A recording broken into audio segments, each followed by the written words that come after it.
Audio 1.05. Okay, so today's big question is whether creativity can be learnt or not. And with me, I have a secondary school teacher, Kelly Martin, a businesswoman, Marie McCall, and a novelist, Jake Hawkins. To get the ball rolling, let's start with Jake. You're a successful writer, Jake, so everyone knows that you're a creative guy. In your opinion, is creativity something we can all learn, or is it a talent that you're born with? It's an interesting question, and the short answer is, I don't really know. I get a lot of people asking me, where do I get my ideas? Have I always had stories in my head? And it's really a bit of a mystery to me. So, would you say you get flashes of inspiration? I love your books, by the way. Oh, thanks. I suppose so. They usually happen when I'm doing something else entirely. I mean, not sitting at a computer trying hard to think of something, but out on a walk or playing with the kids. Something will spark my imagination, sometimes completely out of the blue. You see, I think that's important. As you know, I teach young people, and I try to develop their creativity by encouraging them to do things just like that. Going for a walk, letting the mind wander. It's amazing what insights and creative thoughts you can get. But surely we can't all be creative geniuses. There has to be an element of raw talent, something you're born with. Okay, I hear what you're saying. Maybe there has to be a spark of talent that's innate, but that needs to be nurtured, and it doesn't come just like that. I mean, unless you're a Mozart or a Mary Shelley, you have to work at being creative. It takes patience and time. A lot of practicing, thinking, rejecting ideas, rethinking and... If I can come in here, I think it all depends on the type of creativity you're talking about. What I'm concerned with is innovation in a business setting, helping people to think outside the box and come up with novel ideas.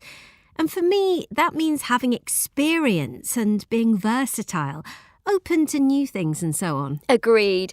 And going back to what I was saying earlier, encouraging my students to become more creative involves just what you're talking about. That need to be open to the new and unfamiliar and not pigeonholing yourself by thinking, I'm not a creative person, it's not in my nature. I believe creativity can be learnt. So you're saying that if I wanted, I could sit down and write a novel, like Jake here? Not at all. Sorry, I didn't mean to cut you off, but no, that's not what I'm saying at all.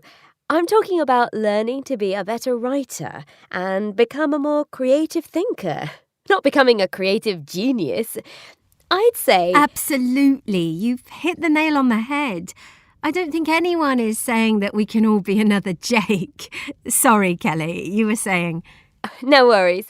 I'd like to hear Jake's thoughts on this. Jake? Actually, having listened to the comments, I'd say that there are definitely a lot of me's out there. There are writers, artists, musicians, and great creative thinkers who just haven't been heard yet or discovered. I was in the right place at the right time. And you're also bang on about creativity.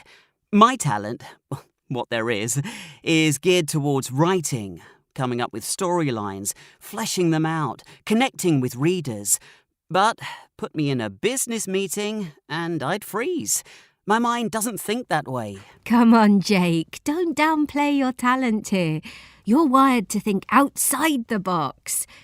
To go back to my earlier point, there are ways to teach people to be more creative, but all of that can't make up for a lack of innate talent. Let me pick up on that, Marie. What we do, or at least I do, is give advice. For instance, we have in-class discussions about getting out of the linear approach to problem solving, focusing on the importance of patience, relaxing, daydreaming. And there's something I read the other day about the importance of the colour green. Did you just say green? What's that got to do with being creative? If I could just finish. Oh, please, go on. I'm fascinated. Okay, what I started to say was apparently looking at the colour green immediately before doing a creative task can increase creativity, as opposed to blue or yellow, which has a more mellowing effect. Well, that's a new one on me. Yes, well, obviously, as we mentioned before, it's important to focus on being open to new experiences, learning new things, looking at other viewpoints, all of which helps to develop creativity. Thanks for that, Kelly. Right, guys, the clock's ticking on this one. So if I can just bring Jake back in on the topic of inspiration. Earlier, you raised an important point about